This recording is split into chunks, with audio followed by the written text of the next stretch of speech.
오늘 저는 예수님을 보내주셔서 감사합니다 라는 제목으로 말씀 나누겠습니다. 같이 한번 제목을 읽어보실까요? 시작.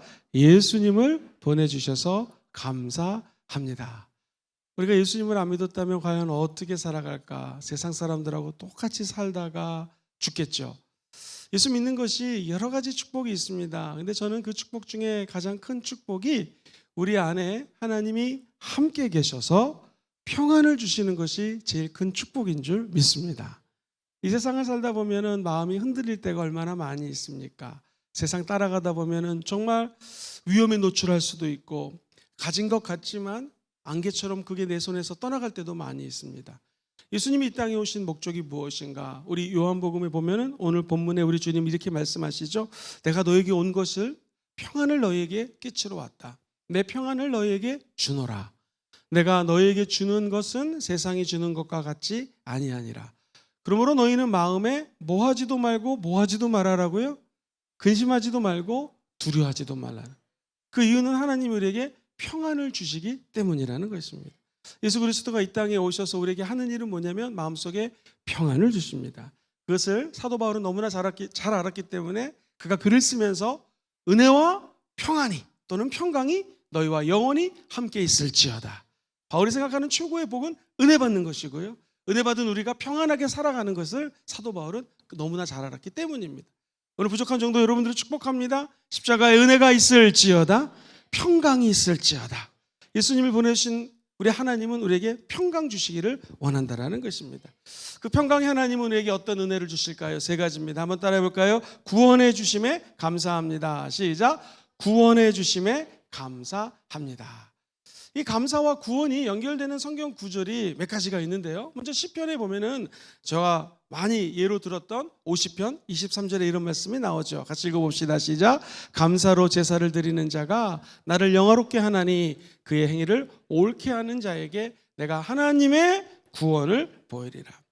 우리 모든 인간들은 죄 가운데 태어났다가 죄 가운데 살다가 죄로 죽을 수밖에 없습니다. 그런데 하나님의 말씀은 감사로 예배를 드리면 하나님을 영화롭게 하기 때문에 그 행위를 옳게 하는 자에게 하나님의 뭐를 보여주신다고요? 구원을 보여주신다라는 거예요. 우리는 예수를 믿고 구원을 받았습니다. 근데 그 구원은 감사함으로 예배 드리는 자가 받을 수 있는 것이고 누릴 수가 있는 것이고 구원을 나눠줄 수 있다는 것입니다. 로마서에 보면은요, 우리가 아직 죄인 되었을 때, 그러니까 저와 여러분들이 죄 가운데 헤매고 있을 때 그리스도께서 우리를 위하여 어떻게 하셨으므로요? 죽으심으로. 이게 포인트입니다. 십자가에서 예수님이 죽으심으로 하나님께서 우리에 대한 자기의 사랑을 확증하셨다는 거예요. 구원은 예수님이 이 땅에 오셔서 십자가에서 죽고 부활하심으로 말미암아 구원을 주셨습니다. 그리고 그 구원이라고 하는 것에는 하나님의 사랑을 확증하신 내용이 담겨져 있는 거예요. 이 사랑을 받은 우리들은요, 이 땅에 살면서 그 구원의 감격 속에 살 수 있고 평안을 누리면서 살아갈 수가 있는 것입니다. 제가 예전에 읽었던 신문을 지금도 읽지 못해요. 92년도인가 3년도로 기억합니다. 아주 오래전인데요. 친구랑 같이 신문을 읽다가 이런 기사가 났습니다.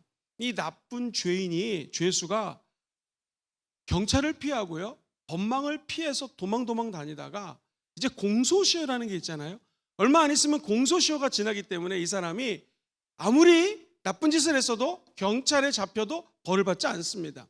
근데 내 기억에 그 신문기사에 뭐라 나왔냐면 공소시효를 이틀 앞두고 자기가 경찰서에 가서 자수했다라는 거예요.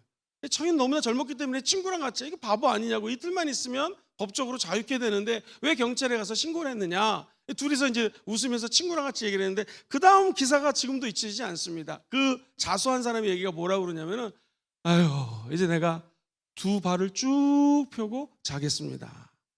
여러분, 7년이면 7년, 뭐 10년이면 10년, 12년 그 법정 기간 동안에 이게 도망다니느라고 법망을 피해갔지만, 경찰을 피해갔지만 마음에 평안이 없었다라는 거예요. 그래서 우리 옛말에도 죄 짓고는 사람이 못 산다 그러지 않습니까? 구원은 저와 여러분들이 갖고 있는 이 죄 문제를 해결해 주시는 거예요. 그래서 평안이라고 하는 것이 구원받은 우리에게 임한다는 것은 내가 알고 지은 죄, 모르고 지은 죄, 아담으로부터 물려받은 모든 죄를 이 구원이라고 하는 십자가의 은혜가 다 없애줬다라는 것입니다. 오늘 구원받아서 감사하시는 분들 한번 아멘 해볼까요? 데살로니가 후서에 보면 기가 막힌 메시지가 나와요. 구원과 감사가 어떻게 연결이 되고 음식을 표현하면 비빔밥처럼 또 짬뽕처럼 연결되어 있을까? 같이 한번 읽어보도록 하겠습니다. 데살로니가후서 2장 13절 시작. 주께서 사랑하는 형제들아, 우리가 항상 너희에 관하여 마땅히 하나님께 뭐 한다고요? 마땅히 하나님께 감사할 것이 있는데 그 다음부터 중요합니다. 시작. 하나님이 처음부터 너희를 택하사 성령의 거룩하게 하심과 진리를 믿음으로 구원을 받게 했대. 마땅히 하나님께 감사할 것이 있는데 우리가 구원받은 것입니다. 세 가지예요. 그 감사와 구원이 얼버무려져 가지고 첫 번째는 왜 감사하냐면 하나님이 우리를 택했기 때문에 구원받았다라는 거예요. 내가 너를 지명하여 불렀나니 너는 내 것이라 라고 부른 거예요. 네가 불 가운데 다닐지라도 내가 너를 도와줄 거고 물 가운데 다닐지라도 해를 받지 않을 것이다. 내가 너희를 어떤 상황 속에서도 나의 의로운 오른손으로 붙들어 줄 것이다. 하나님이 택하셨다는 거죠. 두 번째, 택한 우리를 네 맘대로 살아라가 아니라, 이거는 중요하니까 한번 따라해볼까요? 성령님의 거룩하게 하심. 시작. 성령님의 거룩하게 하심. 성령은 이 땅에 오셔서 저와 여러분들을 거룩하게 하신다는 거예요. 성령님이 임하시면은요, 첫 번째 구원의 확신이 생깁니다. 두 번째, 죄를 짓고자 하더라도 성령님이 내 안에서 깨닫게 하시는 거예요. 근심하게 하시는 거예요. 그래서 죄와 점점 멀어진다는 거예요. 마땅히 감사할 게 무엇인가? 성령이 임하면 감사하면 감사할수록 내가 더 거룩해지는 것을 체험하게 된다는 거예요. 요즘에 우리가 감사 노트를 쓰면서 많은 간증들이 들립니다. 이제 내가 예수를 믿고 감사 노트를 쓰다 보니까 행여 내 입에서 나쁜 말이 나가면 안 되기 때문에 내가 나쁜 말을 하면 알려달라는 것이고요. 나쁜 행동을 끊어야 되기 때문에 이 행동을 내가 하면은 스스로가 하나님 이거 내가 잘못했습니다. 이제 회개하는 게 너무나 힘드니까 거룩하게 살라고 발버둥을 치게 된다는 것입니다.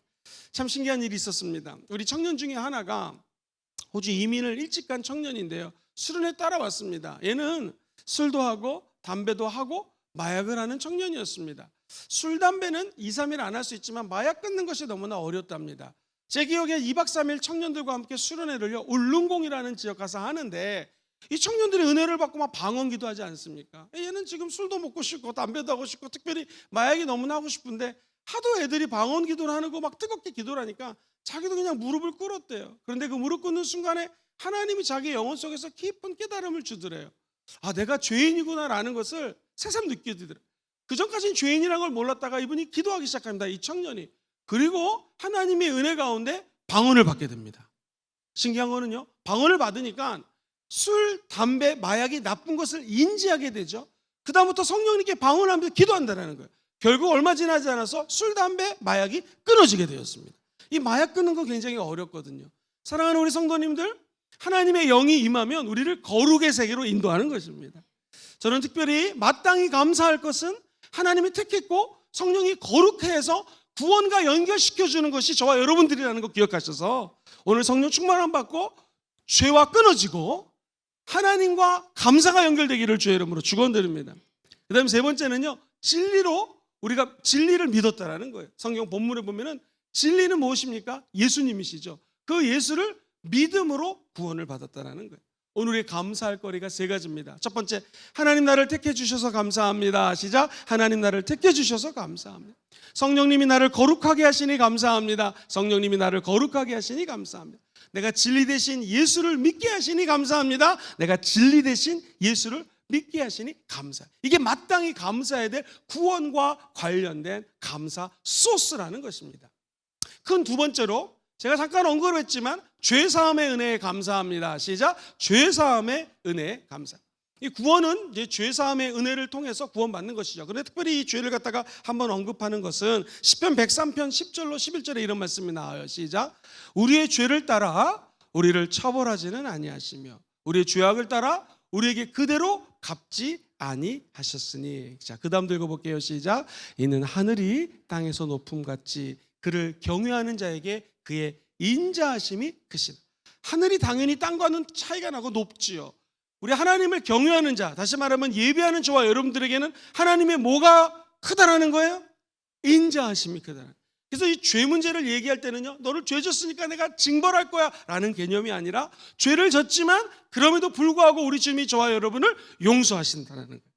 제가 예전에 정우성 목사님이란 분의 간증을 너무나 많이 했습니다. 시드니 순복음교회 담임 목사님이셨고 36개 정도의 지교회를 만드신 정말 바울 같은 목사님이에요. 그래서 그분이 영어 이름은 정바울 목사님이신데요. 한 번은 이런 일이 있었습니다. 미국에서 귀한 장로님이 오시니까 김영근 목사님이 좀 운전을 해드리고 섬겨드려라 해서 제가 아멘 하고, 저도 나름대로 바쁜 스케줄이 있었지만 좀 조절을 해가지고 한 장로님을 운전해드리면서 제가 시드니에서 제 관광지도 한번 가봤고 식사도 같이 하면서 교제를 한 적이 있습니다. 이번에 쓴 책이 되게 유명한데요. Why me? 왜 납니까? 영어로 그냥 Why me라고 되어 있습니다. 이 책을 쓰신 바로 김충근 장로님은 자마라고 하는 곳에서 리더로서 기도운동을 통한 미국의 영적인 대각성 운동을 펼치고 있는 분이신데요. 이 책에서 나온 자기의 삶에 대해서 간증을 했습니다. 지금도 기억이 나는데요. 20대 후반에 경희대학교를 졸업을 하고 제 기억에 미국으로 유학을 갔다고 합니다. 그런데 아무리 한국에서 영어를 공부하고 가도 이 공부하는 것이 굉장히 어렵습니다. 이분이 1967년 서던 캘리포니아 대학에서 한국 사람 처음으로요, 어렵게 미국 정치학, 한국 정치학이 아니라 미국 정치학으로 석사 박사 학위를 받습니다. 그리고 이분이 무려 108대 1의 경쟁을 뚫고 대학 교수가 됩니다. 페퍼다인 대학교의 교수로서 일을 하는데, 더 놀라운 것은 그 교수님들이 얼마나 많은지 모르는데 4년 만에 최우수 교수님의 상을 받습니다. 이게 한국 사람으로 굉장히 굉장한 일이거든요. 그리고 30대인데 이제 30대인데 하나님의 은혜로 교회에서 장로님이 됩니다. 참고로 우리 교단은 40살이 넘어야지 장로님이 될 수 있는데 30대에 장로가 됐으니 얼마나 이 하나님께 감사와 영광을 올려드렸겠습니까? 근데 이분이 갑자기 컨디션이 안 좋아서 병원에 갔더니요, 의사 선생님이 쭉 체크를 하더니 첫 번째 간경화가 걸렸고 두 번째 간염이라는 거예요. 근데 문제는 간경화가 너무 심하고 간염이 급속도로 나빠졌기 때문에 이제 살 날이 얼마 안 남았다라는 것입니다.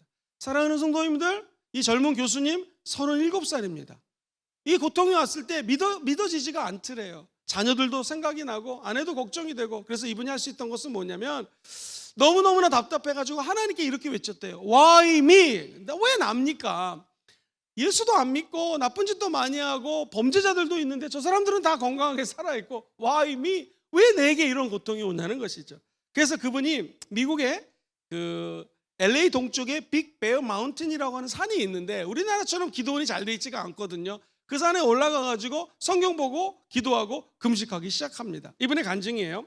새벽 1시가 됐는데 이 담요를 뒤집어 쓰고 기도를 하다가 잠이 들었습니다. 근데 너무너무나 고통스럽더래요. 그 간이 너무너무나, 정확히 간인지는 모르지만 뱃속이 너무나 아파가지고 이분이 엉금엉금 기어가지고 쓰러진 나무가에 가져가지고 또 외쳤던 게 뭐냐면 Why me? 내가 왜 이렇게 고통을 당해야 됩니까? 라고 열흘째 되는 날 기도를 했다라는 거예요. 근데 하나님이 이렇게 얘기를 하시더래요. 강력하게. 네 영혼 속에 있는 독소로 네가 죽어가는 것을 왜 모르느냐? 지금 간염이 문제가 아니고 간경화가 문제가 아니라 네 영혼 속에 독소가 있는데 너 왜 그거 모르냐? 그 독소가 너를 죽이는 거다라는 메시지가 들리더래요. 그래서 그분이 한번 들어보세요. 그 얘기를 듣자마자 장로님이 눈앞에 지금까지 지었던 죄가 스크린처럼 지나가더래요. 교수님이니까 노트가 있으니까 A4 용지 같은 노트를 펴가지고 자기가 떠올랐던 그 스크린에 나오는 죄들을 적는데요. 제가 정확히 읽어드릴게요. 하나하나 죄를 적었습니다. A4 용지로 무려 52쪽이나 되었습니다. 장로님은 그날 하나님께서 가장 싫어하는 죄가 교만인 것을 깨닫게 했습니다. 그 순간 하나님 앞에 죄 지었던 모든 것들을 회개하고 넘어진 나무에 그루터기를 붙잡고 주님 용서해 주세요, 용서해 주시는데 이 책에 기록되어 있기를 5시간 30분 동안 그렇게 기도했습니다. 그랬더니 동쪽에서 해가 떠오르더래요. 눈물 흘리면서 52페이지에 죄를 적어놓고 가장 큰 죄가 교만인 것을 깨닫고 교만함을 내려놓고 기도하는 5시간 반 뒤에 해가 떠오르면서 이런 말씀이 들리더래요. 꼭 예수님이 하얀 옷을 입고 나타나셔가지고 이 젊은 장로님을, 교수님을 안아줍니다. 내가 너를 용서한다. 3번이나 내가 너를 용서한다. 예수님의 품 안에 안겨서 내가 너를 용서한다. 이 체험 이후 간이 완전히 치료가 됐습니다.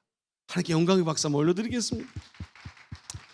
무슨 이거 드라마 같지 않습니까? 근데 하나님 진짜 이렇게 역사를 하세요. 우리 순복음공중에 나와 있는 우리 모든 성도님들이 혹시 남이 모르는 교만함이 있다면 오늘 밤 다 내려놓기를 주의 이름으로 축원드립니다. 혹시 남이 모르는 죄가 있다면 주 앞에 아련하기를 주의 이름으로 축복합니다. 그러면 하나님은 우리에게 죄를 졌으니까 정죄하고 심판하는 분이 아니라 시편 100편 말씀처럼 우리를 긍휼히 여겨주시는 분이세요. 우리 하나님의 인자는 너무나 크시라는 거예요. 하나님 우리에게 고통을 주는 이유가 어찌 보면은 회개하기를 원하시는 거고, 회개하는 사람을 주님은 품어주기를 원한다는 것입니다. 한번 들어보세요. 이 장로님의 고백입니다. 아까 와임이 이게 왜 내가 이렇게 큰 질병에 걸렸습니까? 그런데 그의 책에는 이렇게 마무리됩니다. 왜 저와 같은 죄인 부족한 사람에게 이 놀라운 은혜를 베푸십니까? 제가 무엇이건데 저를 하나님 일에 이렇게 써주십니까? 라고 하면서 아까 얘기했던 와이미는 내가 왜 이 고통을 당해야 됩니까? 근데 그 와이미가 똑같은 그 영어인데 바뀝니다. 왜 나 같은 사람을 용서하시고 왜 나 같은 사람을 구원해 주셔서 하나님의 손에 붙들려 쓰임받게 하십니까? 라고 똑같은 와이미가 바뀌었다는 것이죠. 성경은 이야기를 합니다. 우리 예수님이 오신 목적은 무엇인가? 하나님이 아들을 낳으리니 이름을 예수라 하라. 그는 자기 백성을 죄에서 구원할 자라는 것입니다. 예수님은 저와 여러분의 모든 죄를 알고 계십니다. 남들이 모르는 죄 다 알고 계십니다. 근데 주님 오신 목적은 저와 여러분들 그 죄에서 구원하기 위함이라는 거예요. 여기 환자가 있습니다. 환자에게 필요한 건 의사입니다. 의사에게 환자가 필요하듯이 죄인을 주님은 부르러 오셨고 죄인에게 필요한 분이 예수님이라는 것입니다. 반대로 내가 죄가 없다고 하면 우리는 예수님을 만날 수가 없는 것입니다. 건강한 자에게 의사가 쓸데없고 병든 자에게나 쓸데가 있느니라. 나는 의인을 부르러 온 것이 아니라 죄인을 부르러 왔다고 마가복음 2장 17절은 말씀합니다. 사랑하는 성도님들, 오해하지 마세요. 제가 여러분들이 죄에 있으니까 무조건 회개하라는 이런 맥락이 아닙니다. 예수님이 이 땅에 오셔서 감사하신 분들은 아멘 해볼까요? 그러면은 내 과거의 죄, 지금 현재의 죄, 나아가 우리 미래에 어떤 죄를 질지 모르지만 우리 주님은 기꺼이 용서해 주신다는 거예요. 누구든지 지혜가 부족하면 하나님께 나와 기도하면 후회 주시고 꾸짖지 아니하시는 분이 지혜도 주신다는 거예요. 왜? 우리가 하나님의 자녀가 되었기 때문입니다. 오늘 그 은혜와 은총이 여러분과 저의 삶에 영원히 넘쳐나기를 주의 이름으로 축원드립니다. 그러면 하나님이 내 죄 사해 주었다는 이 감격 가지고 우리에게 잘못하는 사람들이 있을 수 있지 않습니까? 그 사람을 용서해 줄 수 있다는 거예요. 오늘 저에게 어떤 카톡이 와서 기도 부탁이 왔습니다. 아는 분이신데 자기가 소위 말한 사회 기업체에서 되게 높으신 분이에요. 사업도 잘하세요. 어떤 사람을 믿고 뽑았는데 5년 6년 동안에 열심히 사업을 잘했는데요, 그 파트너가 일이 많아지고 기업이 커지고 뭐 장사가 잘 됐는데 업무가 많아지니까 더 열심히 같이 으쌰으쌰할 줄 아는 믿었던 사람인데 웬걸 그냥 회사를 빠져나가 버렸다는 거예요. 주변에서 당신이 뽑았으니까 당신이 책임지라고, 이 압박감 때문에 너무 힘들었다는 거예요. 그러면서 기도하기 시작합니다. 이 사람을 욕을 하고 이 사람을 믿었는데 이 사람이 나쁘다고 생각했던 자기가 기도해달라는 거예요. 점점 자기가 기도를 하니까 사람을 잘못 뽑은 게 자기고 하나님이 내 죄를 용서했다면 나도 이 사람을 용서해야겠다는 생각이 든더라. 근데 이 두 가지 감정이 아직도 교차된다는 거예요. 이 사람이 너무나 밉다. 하나님 날 용서했으니 나도 용서해야지. 그러면서 기도 부탁하는 제가 카톡을 받고 이런 생각이 들었습니다. 남의 얘기가 아니라 저의 얘기, 여러분의 얘기라는 거예요. 죄 사함을 받은 우리들이 이제 그 사랑을 받았다면 우리에게 죄 지은 자를 용서하는 것을 하나님은 지금 원하신다는 것이죠. 그래서 구원에 감사합니다, 죄사함에 감사한다는 것은 죄사함의 은혜를 다 받으십시오, 누리십시오. 한 걸음 더 나아가 수많은 영혼들이 죄 가운데 살고 있으니 저 영혼들도 죄사함 받는데 저와 여러분들이 쓰임받게 되기를 다시 한번 주의 이름으로 축원드립니다. 마지막 세 번째입니다. 예수님이 이 땅에 오셔서 감사한 이유 같이 읽어볼까요? 시작.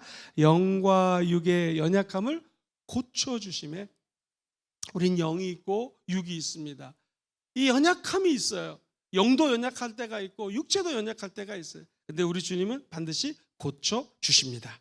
성경 말씀 출애굽기 15장 26절을 같이 한번 읽어볼게요. 시작. 이르시되 너희가 너희 하나님 나 야훼의 말을 들어 순종하고 내가 보기에 의를 행하며 내 계명에 귀를 기울이면 내 모든 규례를 지키면 내가 애굽 사람에게 내린 모든 질병 중 하나도 너에게 내리지 아니하리니 나는 너희를 치료하는 야훼라는 것입니다. 사랑하는 성도님들, 우리 주님은 이 땅에 오신 이유가 저와 여러분들을 치료하기 위해서 오셨습니다.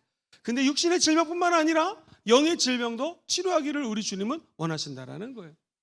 지금 너무나 유명한 목사님이신데요. 이분이 미국에서 목회를 하실 때 이렇게 저희들처럼 감사라는 주제로 계속 설교를 하고 있었습니다. 이분이 목회를 끝나고 이제 집에 들어가게 되었는데 이제 쉬러 들어갔는데 전화가 왔습니다. 병원입니다. 그 당시에 핸드폰이 없었기 때문에 병원에서 목사님 집으로 전화를 했습니다. 목사님, 의사 선생님 지금 우리 남편이 죽는다고 합니다. 오늘 밤을 넘기지 못한다고 합니다. 목사님 좀 꼭 오셔서 기도해 주세요. 그 목사님이 이제 이민 목회는 이제 이런 게 힘듭니다. 밤에 전화가 와도 달려갑니다. 저희들도 이민 목회할 때 밤에도 막 달려가고 그랬습니다. 차를 열심히 몰아서 갔습니다. 그랬더니 의사 선생님이 하는 말이, 목사님 환자가 오늘 새벽 2시나 3시쯤에 세상을 떠날 것 같습니다. 장례식을 좀 준비해 주십시오라고 의사 선생님이 얘기하더래요. 미국이나 호주는 장례식을 교회에서 치르기 때문에 목회자가 되게 중요합니다. 그리고 이제 의사 선생님께 알겠습니다 하고 환자를 만나러 갔더니 그 아내가 하는 말 들어보세요. 목사님, 제가 목사님 오시기 전까지 이렇게 간절히 기도했는데 목사님 오셔서 기도해 주면 내 남편이 낫는다고 확신을 줍니다. 목사님 기도해 주세요. 감사합니다. 이번 집회의 제목이 감사합니다거든요. 목사님이 걱정 근심이 다가오는 것입니다. 의사 선생님은 죽는다고 하는데 이분은 이렇게 믿음을 갖고 있으니 어떻게 하면 좋을까 해서 이분이 간절히 이 환자를 해서 기도합니다. 그리고 집에 가가지고 어떻게 됐는지를 궁금해서 다음 날 전화를 했는데 이게 웬일입니까? 아멘 아멘 아멘 그렇게 대답을 했는데요, 그 다음날 이 환자가 기적적으로 치유가 됐다는 것입니다. 이게 있을 수가 없는 일이죠. 하나님은 지금도 살아계십니다. 그리고 우리 육신의 병을 치료해 주십니다. 나아가 영혼의 찌든 병도 치료해 주신다는 거예요. 주님은 저와 여러분을 치료하기 위해서 이 땅에 오셨습니다. 예수님이 채찍에 맞음으로 저와 여러분들이 어떻게 됐어요? 나음을 입었다는 거예요. 십자가 예수 그리스도의 피 때문에 저와 여러분이 자유케 되었다는 것입니다.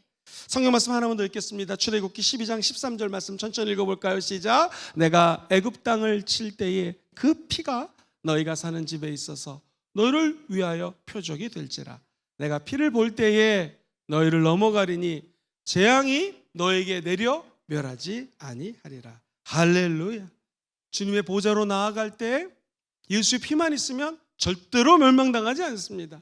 우리가 늘 즐겨 부르는 찬양, 주의 보좌로 나아갈 때 나 어떻게 나아가게 될까? 나를 구원한 주의 십자가, 그것을 믿으며 가네. 그 다음에 따라해볼까요? 자격 없는 내 힘이 아닌 오직 예수님의 보혈로 이렇게 하나님께 나아간다는 것입니다. 십자가의 보혈, 완전하신 사랑, 그 힘을 입어 주님께 나아갑니다. 십자가의 보혈, 완전하신 사랑, 그 사랑 때문에 우리가 주님을 예배합니다. 저는 우리 순복음 금정교회가 1988년도 우리가 5월 18일 날 16일인가 우리 이렇게 교회가 세워지지 않았습니까? 그런데 이 교회가 왜 많은 교회들이 한 88년도나 이때 개척이 됐는데 급성장했을까? 여러 가지 이유가 있겠지만 저는 그 이유 중에 하나가 순복음 금정교회 목회 철학이 당시 강노 목사님이 예수 보혈을 많이 강조했기 때문에 우리 교회가 부흥이 된 것입니다. 아마 제가 분명히 확신하건대 강남 목사님 늘 보혈을 외쳤을 것입니다. 보혈이 있는 곳에 치유가 있습니다. 보혈이 있는 곳에 구원이 있고요, 보혈이 있는 곳에 저 여러분들의 죄사함이 있습니다. 예수 보혈이 있는 곳에 영을 살리는 역사가 있고 육을 치료하는 역사가 있습니다. 연약함을 도와주십니다. 그렇다면 2024년 이 새해 새벽벽도부터 우리가 열흘 동안 집회를 하고 있는데요, 그때의 보혈의 능력이 지금은 없어졌을까요? 아닙니다. 지금 이 순간에도 예수님의 보혈은 살아 역사하십니다. 그 보혈의 은혜를 닿는 사람들마다 하나님께서는 구원의 은혜를 베풀어 주실 것이고 죄를 용서해 주실 것이고 저와 여러분들의 연약함을 치료해 주실 것입니다. 그 보혈의 변치 않는 능력이 영원토록 우리 영혼 속에서 정말 메아리쳐 오르게 되기를 주의 이름으로 축원드립니다. 주님, 이 땅에 예수님 보내주셔서 감사합니다. 왜 그럴까요? 평안을 주셨기 때문입니다. 오늘 주님 주신 놀라운 세 가지 평안의 은혜, 첫 번째, 한번 저를 따라해 볼까요? 구원해 주심에 감사합니다. 시작. 구원해 주셔서 감사합니다. 두 번째, 죄사함의 은혜에 감사합니다. 죄사함의 은혜 감사합니다. 마지막 세 번째, 제일 중요하죠. 영과 육의 연약함을 고쳐주심에 감사합니다. 시작. 영과 육의 연약함을 고쳐주심에 감사합니다. 이 세 가지 감사 제목이 올 한 해 저와 여러분들의 기둥이 되고 밑거름이 되어서 내년 12월 내년 1월 달에 우리가 다시 모여서 또 집회할 때는 엄청난 자유와 치유와 축복과 구원과 역사가 나타나게 되기를 다시 한번 주의 이름으로 축원드립니다.